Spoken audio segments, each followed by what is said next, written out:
దేవతలు మెచ్చిన కుందనపు చెట్టు చందనం. అతివల సౌందర్యాన్ని ద్విగుణీకృతం చేసే కనికట్టు గంధం.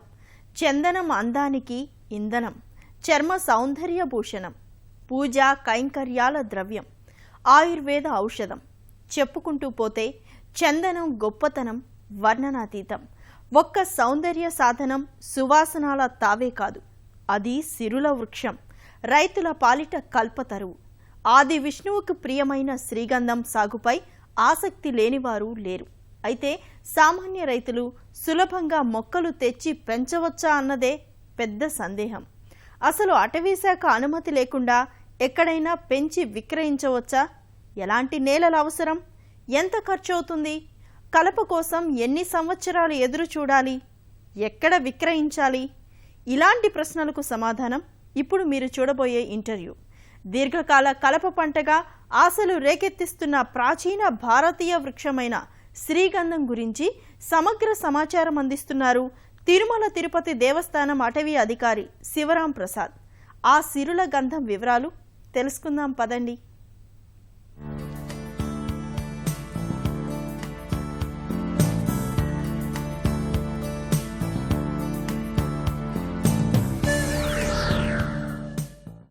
శేషాచల కొండల్లో తిరుమల తిరుపతి దేవస్థానం శ్రీగంధం చెట్లను పెంచుతుంది. మొదటగా 50 ఎకరాల్లో నాటిన తర్వాత శ్రీగంధంకు ఉన్న డిమాండ్ దృష్ట్యా మరో 200 ఎకరాల్లో కూడా ఈ చెట్లను పెంచుతుంది. అయితే రైతులు ఈ మొక్కలను పెంచవచ్చా? రానున్న కాలంలో శ్రీగంధంకు ఎంతవరకు డిమాండ్ ఉండే అవకాశం ఉంటుంది? ఇలాంటి విషయాలను తెలియజేయడానికి మనతో పాటు తిరుమల తిరుపతి దేవస్థానం డిఎఫ్ఓ శివరాం ప్రసాద్ గారు ఉన్నారు. ఆయన అడిగి తెలుసుకున్నాం. ప్రస్తుతం ఈ శ్రీగంధంకు ఎంతవరకు డిమాండ్ ఉంది? రానున్న రోజుల్లో ఈ శ్రీగంధంకి ఎంతవరకు డిమాండ్ ఉండే అవకాశం ఉంటుంది? శ్రీగంధము ఇండియాలో ఇది ఎక్కువగా ఉండేది. ఇప్పుడు ఇండియన్ శాండల్వుడ్ ని ఆస్ట్రేలియా, థాయిలాండ్, శ్రీలంక లాంటి కంట్రీస్ లో కూడా దీన్ని పెంచుతా ఉన్నారు. దీనికి వరల్డ్ వైడ్ ఇప్పుడు వరకు ఉన్నటువంటి ఎస్టిమేషన్స్ ప్రకారం 7,000 మెట్రిక్ టన్స్ రిక్వైర్మెంట్ ఉంది. కానీ ప్రొడక్షన్ చూసుకుంటే ఓన్లీ 2,000 మెట్రిక్ టన్స్ ఉందన్నమాట. చాలా గ్యాప్ ఉంది కాబట్టి దీనికి almost 5,000 metric tons every year requirement ఉంది కాబట్టి దీని డిమాండ్ అయితే మనకి ఎక్కువగానే ఉంది.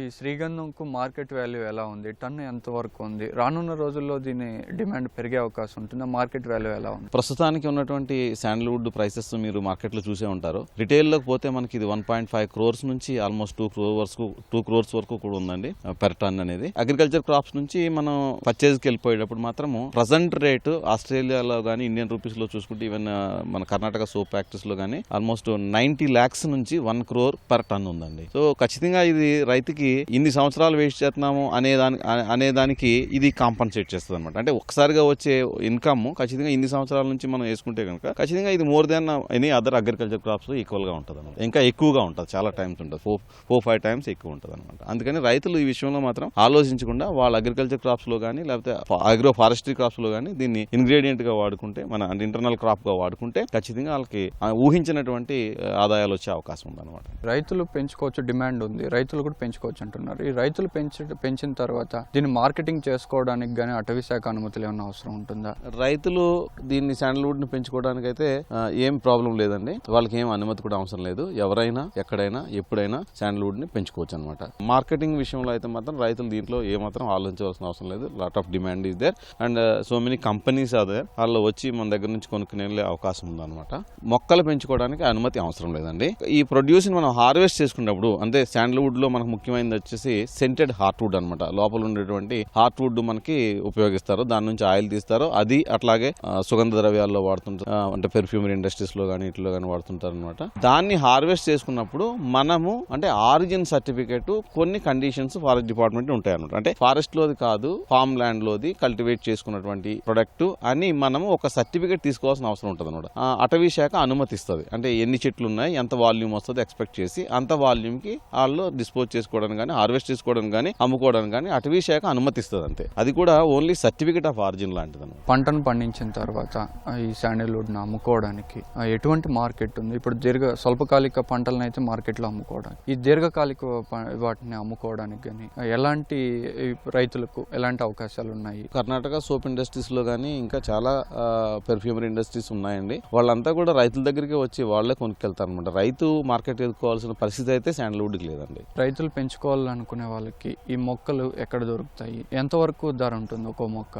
సో శాండల్వుడ్ పెంచడం అనేది అంటే ఎక్కువ నర్సరీస్ లో ఇది ప్రొడక్షన్ లేదు. ఈ మధ్య కాలంలో దీన్ని బాగానే పెంచుతున్నారు. అంటే కర్ణాటకలో కొన్ని ప్రైవేట్ నర్సరీస్ లో ఉన్నాయి, అంటే ఈ సోప్ ఇండస్ట్రీస్ లో కూడా ఉంది. అట్లాగే institute of would science and technology అని ఉంది, వాళ్ళ దగ్గర కూడా కొన్ని జెనెటికల్లీ ఇంప్రూవ్డ్ సీడ్లింగ్స్ పెంచడం జరుగుతుంది. మన టీటీడీలో కూడా మనం శాండల్వుడ్ సీడ్లింగ్స్ పెంచుతున్నాము. అంతేకాకుండా ఆంధ్రప్రదేశ్ లో కూడా కోడూరులో కొన్ని నర్సరీస్ ఈ మొక్కలు నేను చూడటం జరిగింది. కడియం నర్సరీస్ లో కూడా ఈ మొక్కలు బాగానే పెంచుతున్నారు. 20 రూపాయల నుంచి 40 రూపాయల వరకు వేరే అవుతుంది, అంటే సైజ్ ఆఫ్ ద ప్లాంట్ ని బట్టి వేరే అవుతుంది అనమాట.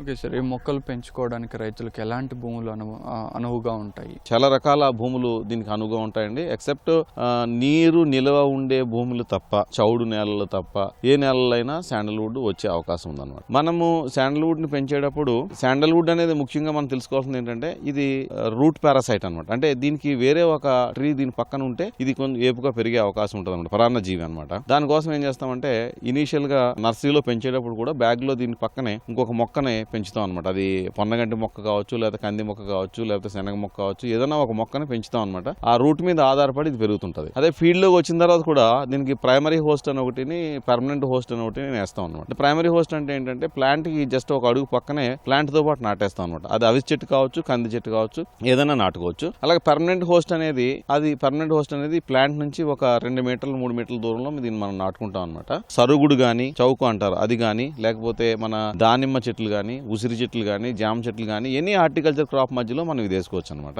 సో దీన్ని నాటుకునేటప్పుడు ముఖ్యంగా మనం ఫాలో అయ్యే స్పేసింగ్ ఏంటంటే 10 అడుగులకి 10 అడుగులకి ఒక మొక్క వేసుకుంటాం అనమాట. ఆ విధంగా వేసుకుంటే అంటే 3 మీటర్లు బై 3 మీటర్లు వేసుకుంటే మనకి ఎకరానికి 400 చెట్లు పడతాయి అనమాట. ఇది మాక్సిమం లిమిట్ అనమాట. మనం హార్టికల్చర్ క్రాప్స్ తో మిక్స్ చేసుకున్నప్పుడు 400 బదులుగా 200 ఇది హార్టికల్చర్ క్రాప్స్ 200 వేసుకోవడం వల్ల కూడా రైతుకి అన్ని రకాలుగాను ఆదాయం వచ్చే అవకాశం ఉంటుంది. మొక్కలు నాటిన తర్వాత ఎన్ని సంవత్సరాల వరకు ఈ పంట చేతికి వచ్చే అవకాశం ఉంటుంది? దీర్ఘకాలికంగా లాభాలు ఉంటాయి. స్వల్పకాలిక పంటలు గానీ అంతర్ పంటలుగా ఏమన్నా వేసుకోవచ్చా? రైతులకి ఉండే అనుమానం ఒకటి ఏంటంటే శాండల్వుడ్ ప్లాంటేషన్ మనం రేట్ చేసుకుంటే ఒక 50 సంవత్సరాలు 60 సంవత్సరాల వరకు వేసి ఉండాలి, అప్పటి వరకు మనకు రిటర్న్స్ రావని, దాంతో కొంత డిస్కరేజ్ అయ్యే అవకాశం కూడా ఉందన్నమాట. బట్ ఇప్పుడున్నటువంటి కొన్ని సైంటిఫిక్ మేనేజ్మెంట్ వల్ల, వాటర్ మేనేజ్మెంట్ మనం ప్రాపర్ గా ఒక సిస్టమేటిక్ గా ఫాలో అయితే శాండల్వుడ్ క్రాప్ మనం 15 సంవత్సరాల నుంచి 20 సంవత్సరాల్లో హార్వెస్ట్ చేసుకునే అవకాశం ఉందన్నమాట అండి. రేట్ చేసినటువంటి first year and first 1.5 year లో కూడా అగ్రికల్చర్ క్రాప్స్ లైక్ వెజిటబుల్స్ కానివ్వండి, లేకపోతే కమర్షియల్ క్రాప్స్ లైక్ మిర్చి, ఇటువంటివి కూడా ఇంటర్ క్రాప్ గా వేసుకునే అవకాశం ఉందన్నమాట. 15 సంవత్సరాల తర్వాత 20 సంవత్సరాల లోపల మనం శాండల్వుడ్ ప్లాంటేషన్ హార్వెస్ట్ చేసుకున్నా కూడా హార్వెస్ట్ చేసుకునే అవకాశం ఉంది. కాబట్టి సో మనకు ల్యాండ్ నుంచి ఎప్పుడు కూడా కంటిన్యూస్ గా రిటర్న్స్ వచ్చే అవకాశంగా మనం ప్లాన్ చేసుకుంటే శాండల్వుడ్ ప్లాంటేషన్ ఉపయోగపడుతుంది. ఒక్కొక్క చెట్టు నుంచి కూడా మనకి 15 నుంచి 20 కేజీల వరకు కూడా సెంటెడ్ హార్ట్ వుడ్ వచ్చే అవకాశం ఉందన్నమాట. శాండిల్ వుడ్ ను అమ్మేటప్పుడు వుడ్నే కాకుండా ఇంకేమన్నా కూడా దీంట్లో అమ్ముకోవడానికి అవకాశాలు ఉంటాయి? శాండల్వుడ్ లో యాక్చువల్ గా సెంటెడ్ హార్ట్ వుడ్ అనేది ఒక భాగం అండి.